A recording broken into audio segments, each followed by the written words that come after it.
This, That, and Another, PPL's official podcast about the library and the communities we serve. My name is Jay. And my name's Sophia. For jam-packed podcast today, Sophia. As you know, National News Literacy Week is February 3rd through 7th. So that's coming up just next week. And later in the show, we're going to hear from senior editor of Rhode Island Monthly, Lauren Clem, and freelance journalist Phil Eil, all about news literacy and avoiding misinformation. A perfect time for the heightened political climate right now.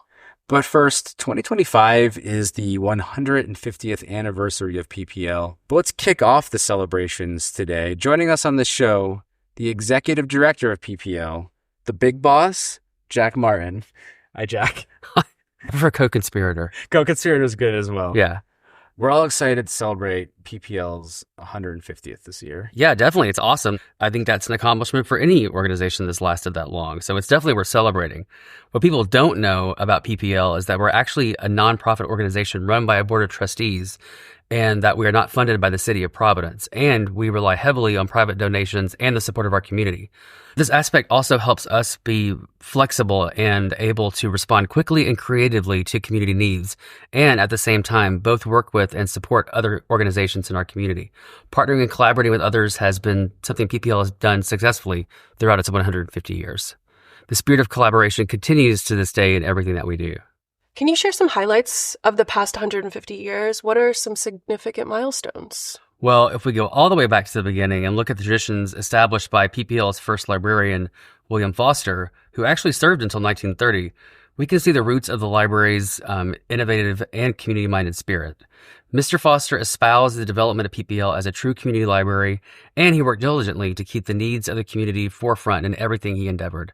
It was in this way that PPL became known regionally and nationally for implementing some very innovative methods and practices at the time. What are some ways that PPL has innovated? Like, what are some examples of the innovations? Well, apparently PPL was recognized to be one of the first public libraries in the country to actually establish an information desk. Mm-hmm.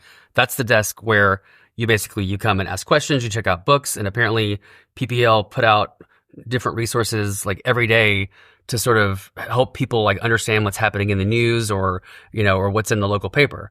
Speaking of the local paper, the library actually hired a librarian to catalog our local paper, the Providence Journal, and the Evening Bulletin every day from like 1900 until 2002. People come walk through our information commons and they see this giant old school catalog. And that is where you can actually research the Providence Journal by subject heading. It's the only place where you can actually, in the state where you can research the journal by subject heading. I was also reading that PPL had service to the blind with books in Braille, and it established in 1883. Is that correct?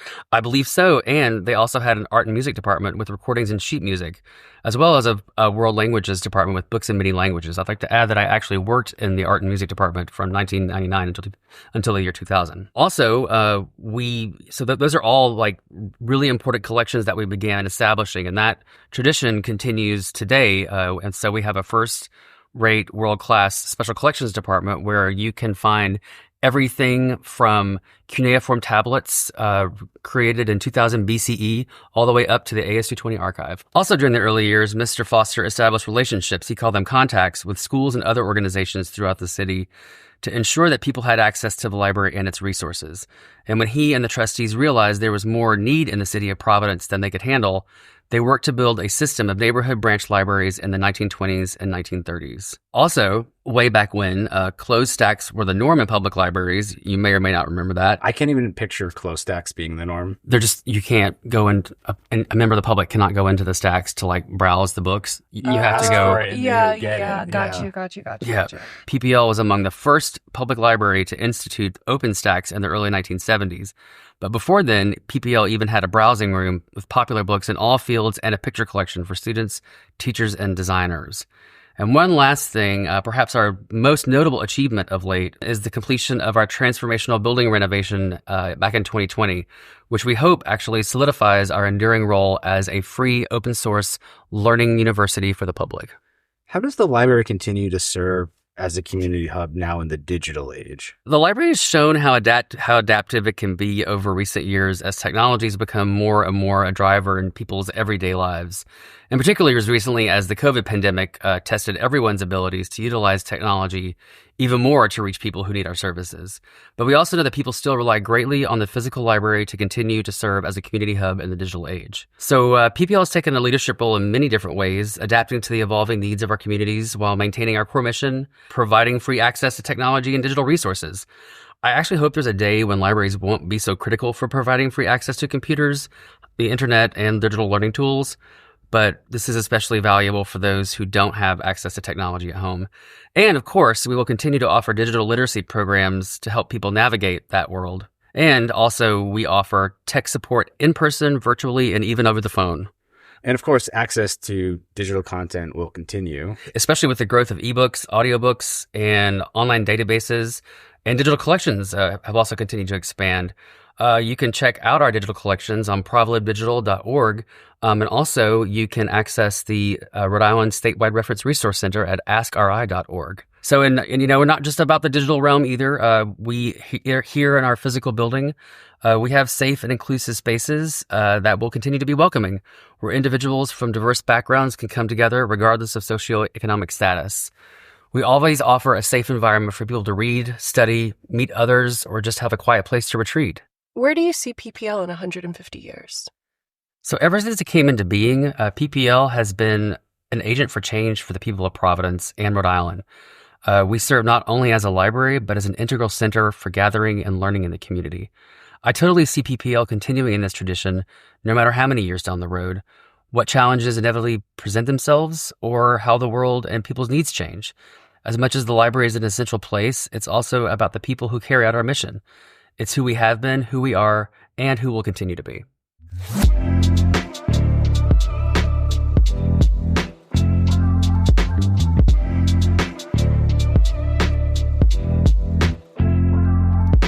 Now let's hear a PPL alum story from patron and parent, Osmary. PPL has been a great resource for my family because it's a great place where my kids can, obviously access books for them to read, but also programming that we traditionally wouldn't be able to do because of finances.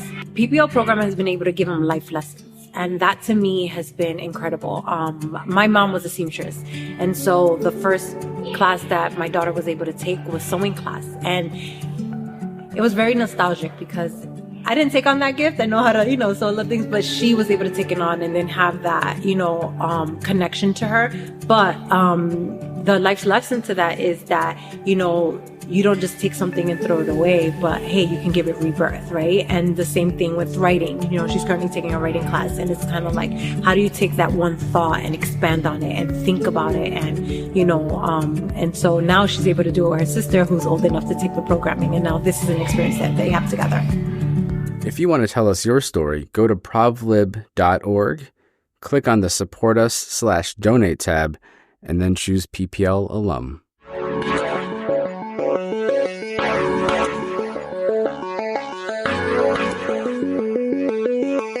In the studio now, the senior editor of Rhode Island Monthly, Lauren Clem, and freelance journalist, Phil Eil. Thanks for joining us. Thanks for having me. Yeah, thanks for having us. So next week is News Literacy Week. Can you tell me what News Literacy Week is and why it's important? So News Literacy Week is a time to focus on an issue that has become increasingly more important in my lifetime, which is basically how to navigate these online spaces or in-person spaces as well, where we're bombarded with different kinds of information, social media accounts, misinformation, memes, rumors, tweets, and so on. And it's the ability to just kind of separate the reliable stuff, the nutritious information from the misleading misinformation, how to navigate and understand what's true, what's reliable, and what isn't. And there's an article that... Well, this does tie conveniently to the recent cover story I wrote for Rhode Island Monthly called Local News Revolution, How Independent Journalists Are Forging New Paths to Storytelling. And while that story isn't specifically about news literacy, it definitely is a major context factor for the article. In the piece, I talk about this really exciting kind of trend that's happening in Rhode Island where independent journalists, independent news organizations are there's kind of a critical critical mass, from Ocean State Stories to EcoRI News to the Providence Eye, What's Up Noops, Steve Alquist, East Greenwich News. There's really an exciting group of journalists who are starting their own things and producing work that passes the news literacy test, that is reliable, that is trustworthy. And it's an exciting moment in Rhode Island journalism. Phil, can you tell us a little bit about the news literacy test and how you would define what misinformation is or misleading news? So I'm going to quote here from the News Literacy Project, which has a handy definition. They define news literacy as the ability to determine the credibility of news and other information and recognize the standards of fact-based journalism. They call it an essential 21st century skill, central to any media literacy, digital literacy, or civics program.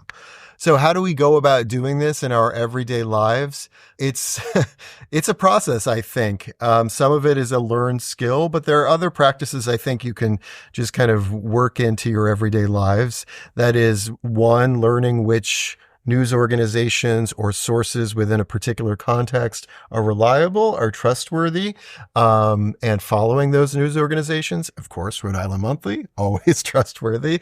We're lucky to have a lot of great, solid journalism in the state, from the Providence Journal, Boston Globe, the Public's Radio, TV News. But there's also just a lot of not so trustworthy stuff floating around. One of the things you can do is, see where the source is coming from, see where the info is coming from. Is this coming from an actual news source? Is there a link in the article? Is there a source attribution in the Instagram post or the tweet? Or is this just some random person spouting off something, presenting it as true? Another thing I think that's a good tip is just to kind of slow down. If something appears too good to be true or appears outrageous, certainly we live in a time when a lot of outrageous things are true, but it can always be good to slow down before you share it, before you post about it, to do a little homework. Is this thing that seems, too good or too bad to be believed actually true? What is the original source of this, and do I trust that source? Lauren, a question for you. In what ways do you feel like misinformation or the issues around news literacy affect your work as a editor, as someone who works for Rhode Island Monthly? How does that affect you day to day? Yeah, that's a great question. It's definitely a huge part of our work as journalists right now. I think it's interesting if Phil and I kind of sat down and compared. So you've been around the local journalism scene for longer than I have. I'll be celebrating 10 years as a full-time journalist this spring. So I kind of came into the job at a point when social media and sort of the rise of these many different sources of information were already very much present in our everyday lives. So I've never really known a journalism community that didn't include multiple sources of information that, people need to vet and kind of decide where to get their news from. And as a journalist, it's interesting, right? Because we use social media just like the next person to keep tabs on what's happening in the community, how people are feeling about different things. But I think the difference for us as journalists versus someone who's just in their local community Facebook group trying to figure out, what happened over the weekend is when we see a piece of information, we are expected and really responsible for, according to, the ethics of journalism, to vet that information. We see a post, and to us, it's a starting point to potentially uncover a larger story, but it doesn't end there. We don't just take the post and say, well, this happened because so-and-so said that it happened. And it really puts more responsibility on us as journalists to really vet everything that we're seeing. And oftentimes what ends up happening is we're kind of either dampening down rumors or really trying to give people solid information, especially when an incident happens in the community, something that people are nervous about or afraid about. I saw this a lot in those first weeks of COVID. Stuff was going all over the place about, this nursing home had COVID and this town had COVID and that. And some of this stuff was true, but a lot of it just people didn't really know where to vet their information. And so we took our role really seriously as sort of taking all of that information in and then making the phone calls that we needed to make to ensure something was true before we put it back out to the public. And I think we've really become more and more in this internet age kind of those sort of curators of information, trying to take a lot of information in and then filter out, the rumors and filter out kind of the extra info that people don't need and sort of deliver back to them what's most important about a topic, is I think what a lot of journalists have found ourselves doing now. And just to jump onto that, I mean, we live in this moment where you really don't need a reminder of how important this is. Lauren mentioned COVID, which was, of course, a major public health event. It was also a major information and misinformation event. All kinds of good, bad, otherwise information being circulated about the state of the pandemic, the state of vaccines, and so on. But also with the recent wildfires in Los Angeles, where people needed to know if they were in a safe space, if they needed to evacuate, if they needed to grab their most treasured belongings and leave their homes, where were they getting this information? Hopefully not just from rumors, but hopefully from trusted sources of information. So almost every day we get these examples of really high stakes situations where we need to be able to trust what's going on. Now, to give you a very quick example of less high stakes thing, as we're talking, I'm realizing I just had a moment of news literacy yesterday in my life. I saw somebody post on Threads that there was a Costco coming to the region, and my girlfriend loves Costco, and they said it was Rhode Island, that there was one coming close by. So I looked it up to see if there was truth to this before I shared it with her. Not even consciously doing this, but like, I'm going to check this out before I get her hopes up. There is apparently, in fact, a Costco coming to Sharon, Massachusetts in early 2025. So I'm realizing now that I did my own kind of instinctive news literacy test. Like, this is an exciting, interesting thing. I just saw somebody post without any attribution, did a little research, found what appears to be a trustworthy source, and then went ahead and shared it with my girlfriend. So we're at PPL right now. How can PPL or really any public library help someone distinguish between authentic news sources and misinformation? Let's take this one. So I'm really glad you included that question. A great place to start. So Phil alluded a little bit earlier. There's a nonprofit organization called the News Literacy Project, and they are a fantastic starting place for anyone looking to learn more about how to vet information, whether it be for themselves or even to teach others how to do that.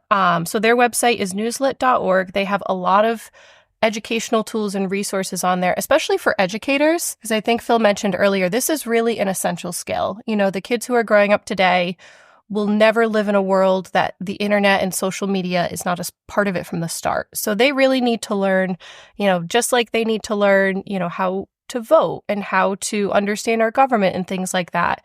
They need to understand how to vet their sources. So there's a ton of information there for teachers and educators, but there's also some really great tools and resources to kind of brush up ourselves. They have some kind of fun quizzes all about is this true or is this false? And how would you figure that out?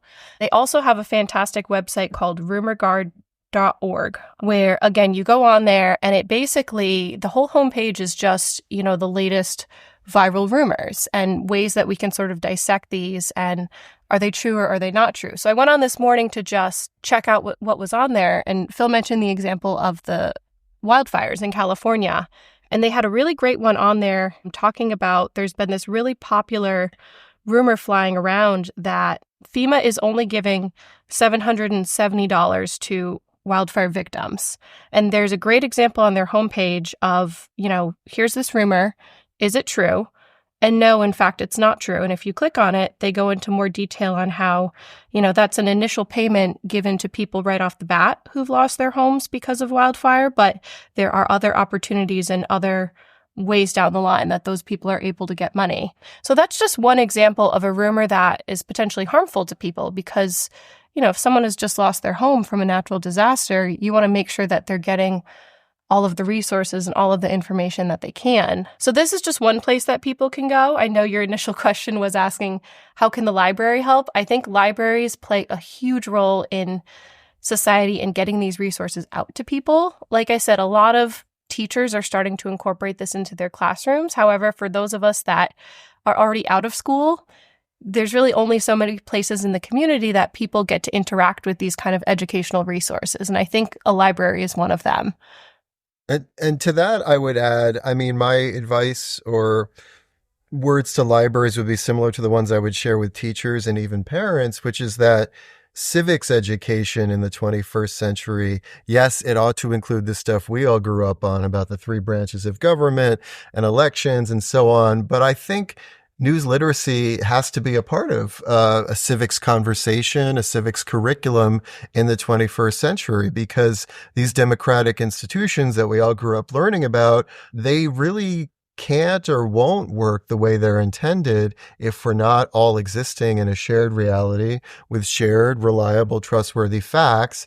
And unfortunately, I think we're seeing the effects of the erosion of that shared reality every day in the news locally and in Washington. So yeah, I would just encourage the library to, proactively realize the importance of this. Bring in, not to be self-promotional, reporters and editors for public programming, just to have it be a conversation with the public and with professors, with working journalists and editors, to just kind of maintain this as a healthy community thing. Thank you both for giving us all of this information today, not misinformation. Every time we have somebody on the podcast, we like to ask a little question. So we're going to propose this to the both of you. So if you were to be on an airplane for the rest of your life, flying for the rest of your life, or have lawnmowers for feet, which would you choose? Oh, man. And the parameters around all of this is up to your molding. So if you want to have your friends and family on the plane, Sure. That's allowed. If you want everybody else around you to have lawnmowers for feet too, that's also allowed. Okay. So Can I ask who came up with this question? This is such a unique question. That would be Sophia. I'm not going to take full credit for it. I had a friend in college who asked me this question one time, and it was off the cuff, and it was so beautiful. I'd never forgotten it. So it's been sort of the base of the questions that we ask folks to come here, or folks that come on this podcast. I'm going to let you take the first swing at that, and then I'll follow up. I would say mine is easy. I would absolutely pick airplane. I know airplanes get a bad rap because there's some pretty miserable moments on airplanes, especially if you're on a tarmac, but I actually love airplanes. I always have. Like, to me, the flight is actually, I wouldn't say my favorite part of travel, but I think I enjoy flights more than the average person, partly because, again, we're talking about how uber connected our whole world is. And to me, an airplane is one of the few places where I can get on there with a book and I can sit and read a book for like 3 hours straight with no disturbances. And how often does that happen anymore? Right. So definitely airplane, hands down. And there's presumably unlimited ginger ale and pretzels. True. Yeah. Yes. Yeah. Yeah, I think I'm going to go with the airplane too. I'm hoping it's one of those kind of spacious airplanes, maybe the ones you like see TikToks about from the luxury First class. Middle Eastern carriers with like full rooms or even like sleeping bays at least. Lawnmowers, even if they're like quiet or electric lawnmowers, That that's sounds going to be a awful. real hassle really fast, That I sounds think. so awful. How would you go to the library? I mean, Just mow the grass would you all the be time. even allowed in the library with lawnmowers on your feet? Presumably the airplane has a library if we're there for the rest of our lives. So again, I'm with Lauren on this one. It also has to be in the air. There's nothing worse than being in an airplane on the tarmac. Yeah. Good But if point. it's in the air, at least Good you can point. get the views and everything. And movies, a lot of movies. Lots of movies, yeah. I don't know if they would ever change though, would they? Because no new The movies same are. movies. Well, if the food is like magically replenishing, then I'm sure the movies will also That's fair. continue. We are able to set our own parameters. So. Yeah. I mean, there is kind of a movie about this, Snowpiercer, but it's a Snowpiercer. train. Yeah. So, which I don't know if that actually helps my case, but I would recommend people watch it. It's a good movie. It's a great movie. I love that movie. So where can people find your work? And of course, where can everyone read your article? They can read my article. I think it'll be on newsstands for a little while longer, but it's also now online at Rhode Island Monthly's website. They can find me on all of the social media sites, trying to push back against the tide of misinformation. I'm on Instagram. I'm on Blue Sky, less and less on Twitter. I'm on Facebook, LinkedIn, even TikTok for a lot of cat videos. So if they just Google me, they can find me. And I would definitely recommend anyone interested in this topic of news literacy or just the news industry in general, definitely check out Phil's article. There's been a lot of big changes in our media landscape over the past couple decades having to do with economic factors and new technologies and things like that. And he really dives into what that landscape is looking like currently in Rhode Island, with a special focus on some of the smaller independent outlets that are always great to support because often they're one-person operations, but they're trying very hard to get that essential information out to people. He's also going to have a follow-up is it the September issue? Did we decide on an issue? I don't know. I don't know of the timing yet. Okay. Well, there's going to be a follow-up, a part 2, kind of also digging a little more in depth into what's happened with some of our larger, more legacy media organizations, places like the Providence Journal, the Boston Globe, those kinds of outlets. I'm senior editor at Rhode Island Monthly. You can check out all of our articles at rimonthly.com. You can also subscribe to the magazine. We are a paid subscription magazine. You can find us on newsstands, but to be honest with you, it's a much better deal to subscribe. I think for like $15 or $20, or don't quote me, but something along those lines, you can get an entire year's worth of issues. We have fun stuff about food and music and that kind of topics, but we also really try to keep tabs on a lot of the larger issues in Rhode Island, like what's happening with the news industry. So definitely check us out. And congrats to Lauren on being promoted to senior editor. Thank you. Thank you, Phil.